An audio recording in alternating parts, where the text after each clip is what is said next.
और दोस्तों मैं प्रमोद कुमार और आप देख रहे हैं ज्योति गेट एकेडमी। ज्योति गेट एकेडमी दोस्तों आपका स्वागत है। अगर हमारी वीडियोस आपको पसंद आती हैं तो please like share and subscribe जरूर करें और कमेंट करके अपने आंसर ज़रूर दें। दोस्तों आज जो हम डिस्कस करेंगे वो स्ट्रेंथ ऑफ मटेरियल के बारे में डिस्कस करेंगे, जो कि आपके गेट और आईएएस और एसएससी जेई के लिए बहुत ही ज़्यादा रिलेवेंट होने वाली है। तो वीडियो को लास्ट तक जरूर देखें और अपने दोस्तों के साथ ज़रूर शेयर करें, जो उनके लिए बहुत ही ज़्यादा बेनिफिट होने वाली है। ठीक है दोस्तों, तो वीडियो को हम बिना किसी टाइम वेस्ट करे हम स्टार्ट करते हैं। तो देखते हैं हमारे लिए क्या क्या इंपॉर्टेंट है इस वीडियो के अंदर, तो उनके बारे में हम सारा डिस्कस करते हैं। तो पहले लिखा है स्ट्रेंथ ऑफ मटेरियल बेसिकली होती क्या है, इसकी थोड़ी सी डेफिनेशन उसके बारे में समझ लेते हैं। स्ट्रेंथ ऑफ मटेरियल क्या है कि ब्रांच होती है अप्लाइड मैकेनिक्स की, ठीक है, जिसके अंदर हम डील करते हैं जो भी सॉलिड बॉडीज़ है उसके अंदर क्या बिहेवियर में चेंजेस आ रहा है, जब उस पर कोई लोडिंग आ रही है तो उसके इंटरनल फोर्स में क्या क्या चेंजेस आ रहे हैं, उसी को हम बोल देते हैं स्ट्रेंथ ऑफ मटेरियल। जिससे हम अगर इसको हम अच्छे से डील कर लेते हैं, इसको अच्छे से हम समझ लेते हैं अगर, तो इससे अगर हम अच्छे से समझ लेते हैं स्ट्रेंथ ऑफ मटेरियल के बारे में, तो इससे हमारा क्या रहता है कि हम जिससे क्या करेंगे, जो भी मैकेनिकल बिहेवियर चेंजेस हो रहे हैं तो उससे हम क्या कर सकते हैं, सेफ डिज़ाइन कर सकते हैं किसकी, स्ट्रक्चर की, बेहतर बिल्डिंग की, ब्रिजेस की, मशीन डोर्स मोटर्स की, सबमरीन की, एरोप्लेन, ये सब हम उसके बारे में स्टडी करते हैं, अच्छे से सेफ डिज़ाइन कर सकते हैं।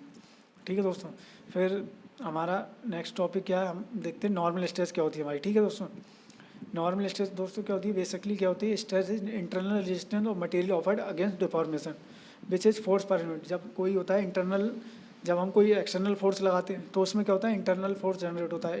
एक्सटर्नल फोर्स लगाया तो उसकी वजह से क्या होगा, उसमें इंटरनल रेजिस्टेंस डेवलप होगा, जिससे क्या मटेरियल क्या करेगा, उसे अगेंस्ट किसके अगेंस्ट होगा, डिफॉर्मेशन, उसे डिफॉर्म नहीं होने देगा। डिफॉर्म क्यों नहीं होगा, क्योंकि जो सॉलिड बॉडी होती है उसके मॉलिक्यूल बहुत ज़्यादा क्या होते हैं, क्लोज होते हैं, तो उसको क्या करेंगे, डिफॉर्मेशन को रजिस्ट करेंगे, उसका मतलब रोकेंगे। तो उसी इन्हीं फिनोमेना को या इसी को हम बोल देते हैं कि हमारी इसमें क्या हो रही है, नॉर्मल स्ट्रेस डेवलप हो रही है, जिसको हम अगर बेसिकली देखें इन टर्म हम तो इसको बोलते हैं फोर्स पर यूनिट एरिया भी बोल सकते हैं, क्योंकि फोर्स जो लगता है वो पर यूनिट एरिया पे वर्क करता है। ठीक है दोस्तों, यहाँ पे बता रहे हैं कि स्ट्रेस जो हमारी होगी वो किस किस चीज़ पे डिपेंड करेगी। तो हमारी स्ट्रेस जो डिपेंड करेगी वो करेगी हमारी नेचर ऑफ फोर्स पे करेगी, पॉइंट ऑफ एप्लीकेशन पे करेगी, कि नेचर ऑफ फोर्स की हमारा फोर्स किस तरीके के नेचर का है, किस तरीके से बिहेव कर रहा है। पॉइंट ऑफ एप्लीकेशन करेगी, cross section of area of material पे करेगी, जो हमने क्रॉस सेक्शन लिया है। ठीक है, और स्ट्रेस हमारी या तो टेंसाइल हो सकती है या कंप्रेसिव हो सकती है, नेचर की हम किस तरीके से उस पर लगा रहे हैं। ठीक है दोस्तों, फिर देख लेते हैं यहाँ पर हमारा एक छोटा सा डायग्राम है दोस्तों। यहाँ पे देखिए, यहाँ पे देखिए एक हमने रॉड ली है, एल लेंथ है, जिसकी इनिशियल लेंथ एल है। बाद में हमने क्या करा, इस पर लोड लगाया, पी लोड लगाया, टेंसाइल फोर्स लगाया एक हमने दोनों साइडों में। अब इस पर क्या करा, हमने देखा कि क्या हुआ, इसकी एक लेंथ में क्या हुआ, इंक्रीमेंट हुआ है एल लेंथ। ठीक है दोस्तों, यहाँ पे ठीक है इंक्रीमेंट हुआ। फिर हमने क्या करा, इसका एम एन सेक्शन ले लिया, यहाँ पे एम एन सेक्शन काटा और देखा कि इसमें इंटरनल रेजिस्टेंस कितना आ रहा है, जो मतलब अगेंस्ट है, किसके डिफॉर्मेशन नहीं होने दे रहा है। तो उसको यहाँ पे देखा हमने कितना हो रहा है, तो ये जो जो डिफॉर्मेशन जो मतलब रेजिस्टेंस होगा, इंटरनल रेजिस्टेंस, वो बराबर होगा किसके, पी के। ऑब्वियसली बात है कि बराबर होगा। ठीक है दोस्तों, ठीक है, ये इसके क्या होगा, इक्वल होगा। ठीक है दोस्तों, तो इसी को हमने बोल दिया, ये क्या हो गया, फोर्स पर यूनिट एरिया हो गया। ठीक है दोस्तों, इसलिए हम इसे फोर्स को कंसीडर करते हैं स्ट्रेस के बराबर। ठीक है दोस्तों, कैलकुलेट को मान लेते हैं। ठीक है, तो हमारा क्या हो जाता है, फोर्स पर यूनिट एरिया। ठीक है दोस्तों, जो इंटरनली रेजिस्टेंस डेवलप हो रहा है उसके बराबर हमने पी के बराबर मान लिया इसे। ठीक है दोस्तों, और अगर हम देखें तो इसकी जो यूनिट होती है वो मतलब अगर इसका फार्मूला देखें तो क्या होता है, सिग्मा बराबर फोर्स पर यूनिट एरिया, ये दोस्तों, और इसकी यूनिट क्या होती है, न्यूटन पर एम एम स्क्वायर और मेगा पास्कल। ठीक है दोस्तों, नेक्स्ट देखते हैं। अगर हम देखें क्रॉस सेक्शनल एरिया के अगर अकॉर्डिंग देखें तो हमारी स्ट्रेस दो तरीके की होती हैं, एक होती है हमारी इंजीनियरिंग स्ट्रेस और दूसरी होती है ट्रू स्ट्रेस। ठीक है, इंजीनियरिंग स्ट्रेस को हम नॉमिनल स्ट्रेस भी बोलते हैं और ट्रू स्ट्रेस को हम एक्चुअल स्ट्रेस भी बोलते हैं। ठीक है दोस्तों, तो अगर इंजीनियरिंग स्ट्रेस के बारे में देखें तो इसमें सिर्फ थोड़ा बेसिक रहता है कि हम इंजीनियरिंग स्ट्रेस में क्या करते हैं, हम original cross sectional area of specimen का लेते हैं। ठीक है, जो कि हम नॉर्मली हम जो भी कैलकुलेशन करते हैं वो इसी की बिहाफ पे करते हैं। ठीक है दोस्तों, अगर हम आप देखोगे, अगर ट्रू स्ट्रेस के बारे में देखोगे आप, तो ट्रू स्ट्रेस में क्या रहता है कि हम एरिया क्या रहते हैं, एट एनी टाइम पे जो भी अगर लोडिंग आ रही है तो उसके दौरान जो हमारा एक्चुअल एरिया है उसको हम कंसीडर करते हैं। ठीक है, एट एनी टाइम पे लोडिंग के दौरान अगर कोई एट एनी टाइम पे हमारा एक्चुअली क्रॉस सेक्शन एरिया है तो हम उसी को कंसीडर करेंगे। ठीक है दोस्तों, जो मतलब यहाँ पे ये फार्मूला दे भी रखा है इन लोगों ने, यहाँ पे फार्मूला है दोस्तों, यहाँ पे देखिए ए बराबर एक्चुअल एरिया बराबर हमारा क्या होता है, original area plus minus change in area, ठीक है। यहाँ पे प्लस अगर मतलब बता रहे हैं कौन कंप्रेशन के लिए, -4 टेंशन के लिए, ठीक है दोस्तों। कंप्रेशन में पॉजिटिव क्यों रहे हैं, क्योंकि जब कोई भी हम कंप्रेशन फोर्स लगाएंगे तो एरिया क्या होगा, इंक्रीमेंट होगा, और टेंशन लगाएंगे तो एरिया में क्या होगा, डिक्रीमेंट होगा, ठीक है दोस्तों। बस सिंपल यही है, ठीक है। यहाँ पे कुछ पॉइंट दे रखे हैं रिमेंबर पॉइंट, तो उनको देख लेते हैं एक बार। बताना कि जब टेंशन में होगा, टेंशन मतलब यहाँ पर माइनस में होगा कि एरिया क्या होगा, कम होगा, तो जो ट्रू स्ट्रेस होगी वो हमेशा क्या होगी, ज़्यादा रहेगी। किसके कंपेयर में, इंजीनियरिंग स्ट्रेस के या नॉमिनल स्ट्रेस के। क्यों रहेगी, क्योंकि टेंशन में, तो टेंशन में क्या हो रहा है, एरिया घटेगा तो जाहिर सी बात है स्ट्रेस क्या होगी, बढ़ेगी। और इन कंप्रेशन में देखें तो ट्रू स्ट्रेस क्या रहेगी, वो लेस देन रहेगी किससे, इंजीनियरिंग स्ट्रेस से। क्यों रहेगी, क्योंकि कंप्रेशन में एरिया बढ़ेगा, तो एरिया जैसे ही बढ़ेगा वैसे क्या होगा कि स्ट्रेस क्या होगी, वैसे ही डिक्रीज होती चली जाएगी, ठीक है दोस्तों। नेक्स्ट देख लेते हैं हमारा टॉपिक क्या है। हमारा टॉपिक है दूसरा स्ट्रेन दोस्तों बेसिकली क्या होती है, स्ट्रेन अगर हम बोलें तो जो होती है change in length upon change in dimension upon original dimension, ठीक है दोस्तों। बेसिकली तो ये होता है। तो अगर हम देखें जब भी हमने कोई एक्सियल लोडेड बार ली, यहाँ पे डायग्राम से थोड़ा और क्लियर समझ में आएगा दोस्तों। डायग्राम देखते हैं पहले। हमने कोई बार ली, ठीक है, जिसकी लेंथ एल है यहाँ पे, ठीक है दोस्तों, जिसकी लेंथ एल है, ठीक है, हमने ली। इस पर हमने पी लोड लगाया, ठीक है, जिसमें क्या कर रहा है, एक पी टेंसाइल फोर्स लगाया हमने, ठीक है, जिसमें क्या हो रहा है, लेंथ में क्या हुआ, इंक्रीमेंट हुआ इसके ये, ठीक है दोस्तों। फिर हमने सेकंड बार ली, जिसमें हमने क्या करा, कंप्रेशन फोर्स लगाया, ठीक है, ये, तो उसकी लेंथ में क्या हुआ, इसकी लेंथ में क्या हुआ, डिक्रीमेंट हुआ, ठीक है। तो अगर किसी लोडेड कोई बार है उसमें अगर किसी बार में अगर लेंथ में इंक्रीमेंट हो रहा है या डिक्रीमेंट हो रहा है, और इंक्रीमेंट हो रहा है या डिक्रीमेंट हो रहा है कितने अलोंग, लेंथ के अलोंग, पर यूनिट लेंथ के अलोंग, अगर उसमें लेंथ में इंक्रीमेंट या डिक्रीमेंट हो रहा है तो उसी को हमने बोल दिया कि इसमें स्ट्रेन हो रही है, ठीक है। तो इसको हम बोल देते हैं change in length upon original length बोल सकते हैं, चेंज इन डायमेंशन। अगर आप करेक्टली लिखना चाहो तो change in dimension upon original dimension लिख सकते हैं। इसको पूरा फॉर्मूला ये हो गया, ठीक है दोस्तों। अगर हम दोस्तों यहाँ पे एक एग्जाम्पल दे रखा है दोस्तों, तो इस एग्जाम्पल के से हम देखते हैं। यहाँ पे बता रहे हैं कि एक रेक्टेंगल क्रॉस सेक्शनल है जो यहाँ पे दोस्तों दे रखा है, ठीक है। रेक्टेंगल क्रॉस सेक्शन है जो मतलब बता रहे हैं 20/40 का, और जिसकी लेंथ 2.8 मीटर है, जिस पे क्या है एक्सियली टेंसिल फोर्स लग रहा है 70 किलोन्यूटन का, ठीक है। जिसमें हमें इलोंगेशन निकालना है। अगर इलोंगेशन दे रखा है बार का 1.2 मतलब स्ट्रेस दे रखी है, इसमें स्ट्रेन इतनी दे रखी है, तो हमें क्या निकालना है, स्ट्रेन निकालनी है और स्ट्रेस निकालनी है इसमें, ठीक है। मतलब इलोंगेशन मतलब चेंज इन लेंथ कितनी दे रखी है, इतना मतलब इसमें बता रखा है, ठीक है, ठीक है दोस्तों। तो पहले स्ट्रेस बराबर हमें पता है क्या होता है, स्ट्रेस बराबर होता है फोर्स पर यूनिट एरिया। तो फोर्स हमें देख रखा है 70, और ये 10 इसे न्यूटन में कन्वर्ट कर लिया, 10⁻³ से कन्वर्ट, और फिर यहाँ पे एरिया निकालिए, यहाँ से हमारी वैल्यू मिल जाएगी स्ट्रेन की, ठीक है, स्ट्रेस की। ऐसी स्ट्रेन में क्या है, change in length upon original length. Change in length कितनी 1.2 मीटर, ओरिजिनल 2.8, और 1000 से मल्टीप्लाई मिला mm में कन्वर्ट करके ये हमारी वैल्यू निकल आई, ठीक है दोस्तों। ये छोटा सा न्यूमेरिकल था आपको प्रैक्टिस के लिए, ठीक है दोस्तों। फिर देखते हैं प्रॉपर्टीज़ ऑफ मटेरियल, ठीक है दोस्तों। ये थोड़ा इंपॉर्टेंट सब्जेक्ट है, तो इसको थोड़ा समझ में चलते हैं कि प्रॉपर्टीज़ ऑफ मटेरियल में सबसे पहली है कि डक्टिलिटी का अगर हम मीनिंग से देखें तो क्या होता है कि लचीलापन। अगर किसी मटेरियल में जितना ज़्यादा लचीलापन होगा वो ज़्यादा उतनी ज़्यादा स्ट्रेच करेगी, मतलब उतनी ज़्यादा फैलेगी या खिंचाव करेगी। जब हम किसी बॉडी पे फोर्स लगाएंगे तो वो क्या करेगी, अगर वो ज़्यादा मतलब क्या है खिंच जाती है, लचीलापन ज़्यादा रहता है, तो उसे हम बोल देते हैं इसमें डक्टिलिटी बहुत ज़्यादा है। तो वही बता रहा है कि ductility is the property wise material can be stretch, कि एक ऐसी प्रॉपर्टी मटेरियल जिससे क्या हो स्ट्रेच हो जाती है, मतलब खिंच जाती है, खिंचा हो जाता है। और जो ज़्यादा इसमें क्या रहता है, बहुत ज़्यादा डिफॉर्मेशन रहता है, डिफॉर्मेशन की पॉसिबिलिटी क्या रहती है, ज़्यादा रहती हैं, ठीक है। और जो फेलियर्स होते हैं, फेलियर्स होगा इसमें डक्टिलिटी, अगर डक्टिलिटी ज़्यादा है तो फेलियर के चांसेस होंगे, वो होंगे तो, लेकिन बहुत लास्ट टाइम पे जाके होगा, ठीक है। मतलब एक फेलियर की जो पॉसिबिलिटी होगी तो बहुत ज़्यादा, कि हमें बोल सकते हो कि डक्टिलिटी होने से फेलियर्स के चांसेस थोड़े कम रहते हैं। और जिसमें बोल रहे हैं पोस्ट इलास्टिक स्ट्रेन जो रहती है वो ग्रेटर देन रहती है 5%, मतलब प्लास्टिक स्ट्रेन, ठीक है दोस्तों। कुछ एग्जाम्पल यहाँ पे दे रखे हैं लोग कि एग्जाम्पल्स क्या होता है प्लास्टिक, उसके डक्टिलिटी के, तो अगर माइल्ड स्टील है सबसे ज़्यादा हमारी डक्टिलिटी होती है उसमें। पहले एल्यूमिनियम हो गया, कॉपर हो गया, मैग्नीज हो गया, लेड हो गया, निकल हो गया, ब्रास हो गया, ब्रॉन्ज हो गया, ठीक है। ये सब कुछ एग्जाम्पल हैं डक्टिलिटी के जिसमें डक्टिलिटी ज़्यादा होती है। फिर हमारा है ब्रिटलनेस। ठीक है दोस्तों, ब्रिटलनेस क्या होती है, जस्ट अपोजिट होती है डक्टिलिटी के।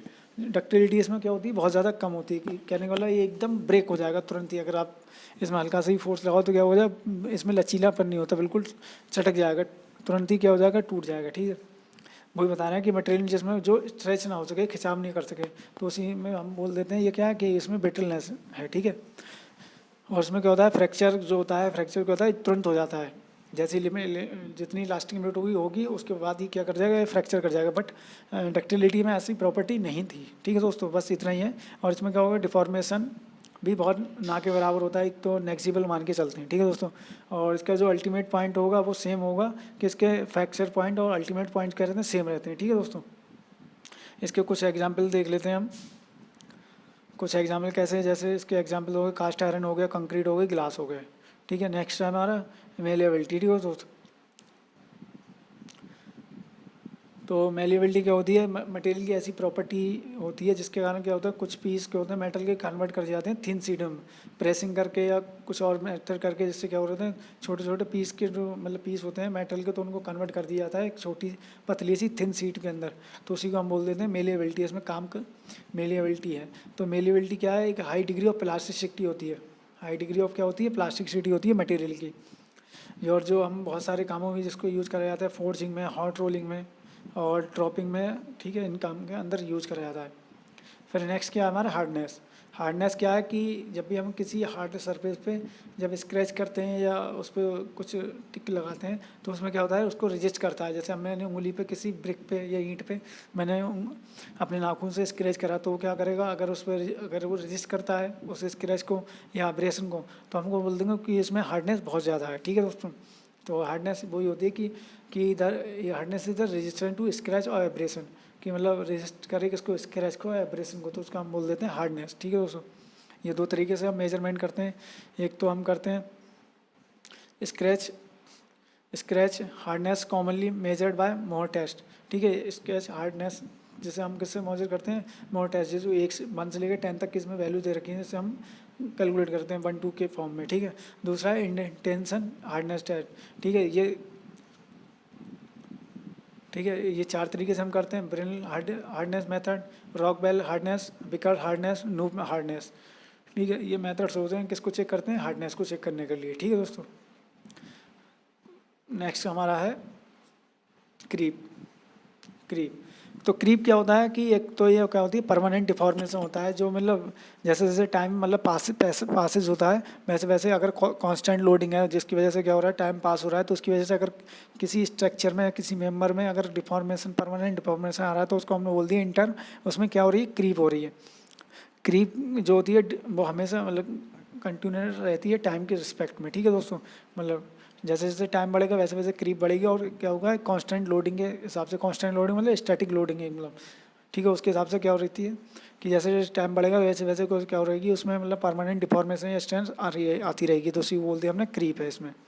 ठीक है दोस्तों, यहाँ पे एक डायग्राम से थोड़े समझ लेते हैं। यहाँ पे कोई बार है, इस पर मैंने इनिशियल लोड लगाया पी यहाँ पे। ठीक है दोस्तों, यहाँ पे पी लोड लगाया मैंने, तो इसकी जब पी लोड लगाया तो इसमें क्या हुआ, इलास्टिक डिफ्लेक्शन हुआ, PL/A इससे निकाल लिया हमने फार्मूले से। और जब स्टैटिक लोडिंग थी, कुछ कांस्टेंट लोडिंग थी हमारी, कुछ एक मतलब टाइम के हिसाब से लगती रही, तो उसमें क्या हुआ, थोड़े समय के बाद क्या हुआ कि उसमें परमानेंट डिफॉर्मेशन होने लगा। जैसे हमने बोल दिया ड्यू टू क्रीप की वजह से क्या हो रहा है, इसमें परमानेंट डिफॉर्मेशन यहाँ पे दिख रहा है यहाँ पे। ठीक है दोस्तों, फिर देखते हैं हमारे कुछ फैक्टर्स हैं जो क्या करते हैं, क्रीप को अफेक्ट करते हैं। तो कौन कौन से हैं, जैसे क्या हो गया हमारा, मैग्नीट्यूड ऑफ लोड हो गया, टाइप ऑफ लोडिंग हो गई, जैसे हमारी टाइप ऑफ लोडिंग मतलब स्टैटिक हो सकती है, डायनेमिक। ठीक है, time of age of loading की मतलब एज ऑफ लोडिंग या टाइम कि कितने टाइम हो गया, कितने टाइम एज ऑफ लोडिंग, कितना समय हो गया, 1 साल 2 साल, इस तरीके से। या फिर टेम्परेचर भी एक मतलब एक मेजर फैक्टर है जो मतलब अफेक्ट करेगा किसको, क्रीप को। ठीक है दोस्तों, तो टेम्परेचर अफेक्ट क्यों होगा, एक समझने वाली बात है दोस्तों कि टेम्परेचर जब ज़्यादा होगा, जब हाई टेम्परेचर होगा, तो उसके क्या होगा, जो एटम्स होंगे वो क्या करेंगे, मटेरियल के कमज़ोर होने लगेंगे। क्योंकि उसमें क्या होगी, मोबिलिटी ज़्यादा आएगी, जिससे क्या होगी, उसकी स्ट्रेंथ कमज़ोर होने लगेगी, और जो उसके इलास्टिक कांस्टेंट है वो क्या होंगे, उनकी वैल्यू घटने लगेगी, और जिससे क्या होगा, उसमें ग्रेटर ग्रेटर क्या होगा, डिफॉर्मेशन होने लगा बहुत ही ज़्यादा हाई लेवल पे क्या होने लगा, मतलब उसमें मतलब क्या होता है, डिफॉर्मेशन होने लगा। तो ये मतलब इसका ये आप पढ़ लेना दोस्तों, इसमें यही बात निकली कि हाई टेम्परेचर पे क्या होता है कि क्रीप भी बढ़ने लगती है। ठीक है दोस्तों, नेक्स्ट टॉपिक हमारा है कि स्ट्रेन। ठीक है, तो इलास्टिसिटी। तो इलास्टिसिटी क्या होती है, तो इलास्टिसिटी क्या होती है कि जब भी हम कोई लोड लगा, सपोज करो कोई बॉडी है, बॉडी पे हमने कोई लोड लगाया, लोड करने के बाद क्या हुआ, बॉडी में कुछ डिफॉर्मेशन हुआ, डिफॉर्मेशन होगा कि या कुछ चेंजेस आए, डिफॉर्म कर गई बॉडी, और डिफॉर्म जब हमने लोड को हटाया तो वापस वो अपनी ओरिजिनल पोजीशन में वापस आ गई, तो उसको बोल दिया हमने कि उसमें इलास्टिसिटी है। ठीक है दोस्तों, लेकिन प्लास्टिसिटी में क्या रहता है, जब भी हमने लोड लगाया, लोड लगाने के बाद बॉडी वापस अपनी पोजीशन वापस नहीं आई, तो उसको बोल दिया हमने प्लास्टिसिटी। ठीक है, ये डिफरेंस होते हैं दोनों में। ठीक है दोस्तों, तो यहाँ पे वही पूछा है कि इलास्टिसिटी क्या है, तो यहाँ पे लिखी भी रखा है छोटी definition, the property by which original dimension, मतलब जो ओरिजिनल डायमेंशन थी, जैसे लेंथ हो गया, क्रॉस सेक्शन हो गया, can be recovered after unloading is known है कि जो उसकी लेंथ या क्रॉस सेक्शन में चेंजेस आए थे, मतलब जब लोड हमने लगाया और लोड हटाने के बाद उसने रिकवर कर लिया या आफ्टर अनलोडिंग, तो उसी को हमने बोल दिया इलास्टिसिटी है उसमें। ठीक है दोस्तों, यहाँ पे आप यहाँ पे डायग्राम देख सकते हैं, पहले क्या लोडिंग लगाया तो उसमें कुछ चेंजेस आए, यहाँ पे कुछ चेंजेस आया। ठीक है, यहाँ पे चेंजेस आए, फिर बाद में क्या हुआ, जब लोडिंग हटाई तो वापस अपनी ओरिजिनल पोजीशन वापस आ गई। ठीक है दोस्तों, प्रूफ स्ट्रेस क्या होती है ये जान लेते हैं। प्रॉपर्टीज़ है ये मटेरियल की, ये भी क्या क्या है, कुछ मटेरियल ये बता रहे हैं, कुछ मटेरियल जैसे एल्यूमिना होगा, कॉपर हो गया, सिल्वर हो गया, जिसमें क्या होता है ईल्ड पॉइंट हमें मतलब आसानी से नहीं दिखता कि जब हम टेंशन टेस्ट करते हैं तो उसमें हमें क्या होता है कि ईल्ड पॉइंट हमें क्लियरली नहीं दिख पाता, तो उसी को मतलब पता करने के लिए या इसमें डक्टिलिटी को पता करने के लिए या यील्ड पॉइंट को पता करने के लिए टेंशन में हम क्या करते हैं, एक मेथड यूज़ करते हैं, जैसे ऑफसेट मेथड भी कहते हैं, तो उसी को मेजर बनाने के लिए हम इसे करते हैं। तो उसमें हमने जो स्ट्रेस पता करते हैं या जो स्ट्रेस निकलती है तो उसी को हम बोल देते हैं प्रूफ स्ट्रेस। ठीक है दोस्तों, ये पूरा आप पढ़ लेना इसमें। ठीक है जी दोस्तों, फिर है टफनेस। ठीक है ना, ये टफनेस बताना है the property which enables material to absorb energy without fracture, कि ऐसी एनर्जी, कितनी एनर्जी स्टोर है मटेरियल के अंदर जो एब्जॉर्ब है, जो उसे फ्रैक्चर नहीं होने दे रही है। सिंपल कि इतनी एनर्जी जो मटेरियल में कितनी एनर्जी स्टोर है जो उसे फ्रैक्चर नहीं होने दे रही है, उसी एनर्जी को हमने बोल दिया कि इसमें कितनी टफनेस है, कितना टफ है, मतलब बोलते नहीं अपने लोग भी बोलते हैं लैंग्वेज कितना टफ है, तो उसका मतलब ये होगा कि उसमें इतनी एनर्जी स्टोर है जो उसको रजिस्ट कर रही है, उसको इनेबल कर दिया है कि वो फ्रैक्चर नहीं होगा या वो टूटेगा नहीं। ठीक है दोस्तों, और ये प्रॉपर्टी जो होती है वो डिजायरेबल होती है, किस केस में होती है, साइक्लिंग लोडिंग और सॉकेट लोडिंग। ठीक है दोस्तों, if material tough then it has ability to store large strain energy before fracture, modulus of toughness is total energy per unit area, मतलब per unit volume up to fracture. ठीक है दोस्तों, तो ये इसका यहाँ पे एक डायग्राम देख रखा है दोस्तों, ये डायग्राम है कि ये अल्टीमेट, ये क्या हो गया, ये अल्टीमेट स्ट्रेंथ हो गई, ये क्या हो गई, यील्ड स्ट्रेंथ हो गई। तो इन दोनों का जो एवरेज निकाल, इन दोनों का जो एवरेज निकाल लिया। ठीक है दोस्तों, यहाँ पे ठीक है, अब यहाँ पे मॉडुलस ऑफ टफनेस बता रहे हैं। ठीक है दोस्तों, यहाँ पे मॉडल ऑफ टफनेस कैसे निकालेंगे, तो मतलब सिग्मा वाई अपॉन मतलब yield stress plus ultimate stress को डिवाइड कर देंगे 2 से, और जो हमारी स्ट्रेन होगी मतलब कौन सी स्ट्रेन एट फ्रैक्चर पॉइंट पे जो भी स्ट्रेन होगी हमारी, तो उसको हम निकालेंगे, तो ये हमारा क्या निकल आएगा, मॉडुलस ऑफ टफनेस निकल के आ जाएगा। ठीक है दोस्तों, नेक्स्ट देखते हैं हमारी क्या प्रॉपर्टीज़ है। नेक्स्ट है फटीग। तो फटीग क्या होता है दोस्तों कि डिफॉर्मेशन होता है किसी बॉडी में मटेरियल में जब रिपीटेड स्ट्रेस आती है, जब डिफॉर्मेशन हो रहा है किसी बॉडी में of a material at A repeated stress, जब उसमें रिपीटेड स्ट्रेस हो रही है तो उसकी वजह से क्या हो रहा है, डिफॉर्मेशन हो रहा है, तो उसको बोलते हैं फटीग। जैसे क्या हुआ है कि मटेरियल क्या होता है कि अलग अलग जब स्टैटिक या डायनेमिक लोडिंग आती है तो उसमें क्या करता है, अलग अलग तरीके से उसमें बिहेव करता है, तो उसकी वजह से क्या होता है, उसमें कुछ एनर्जी एक्यूमुलेट होती है, उस एनर्जी और जो एनर्जी होती है वो एक्सीड कर जाती है टफनेस से, तब क्या होता है उसमें फ्रैक्चर अकर्स होता है। ठीक है, फ्रैक्चर क्या होते हैं, फ्रैक्चर फेलियर में अकर्स होते हैं, तो उसको हमने बोल दिए ये क्या हो जाता है, उसमें फटीग हो जाता है। ठीक है दोस्तों, यहाँ पे ये डायग्राम दे रखा है दोस्तों, यहाँ पे कि ये दोस्तों ये एक्यूमुलेट एनर्जी इसमें स्टोर हो रही है, और जो स्ट्रेस और स्ट्रेन के क्या हो रहा है, इसमें साइक्लिंग लोडिंग हो रही है। ठीक है दोस्तों, तो ये भी बोल रहे हैं कि डिफॉर्मेशन होता है जब किसी मटेरियल में किसी पॉइंट पे, और जब होती हैं रिपीटेड स्ट्रेसेस होती हैं तो उसी को हम बोल देते हैं फटीग हो रही है। ठीक है दोस्तों, तो आई होप आपको हमारी वीडियोस पसंद आई होगी। तो अगर वीडियो पसंद आई तो please like share and subscribe जरूर कर दें। और अगर PDF हमारा टेलीग्राम मैंने लिंक डिस्क्रिप्शन में दे रखी है, तो PDF चैनल को ज्वाइन कर लें PDF के लिए। और हमारे क्योंकि ये नोट्स आपके लिए बहुत काम आने वाले हैं। अगर थैंक्स दोस्तों।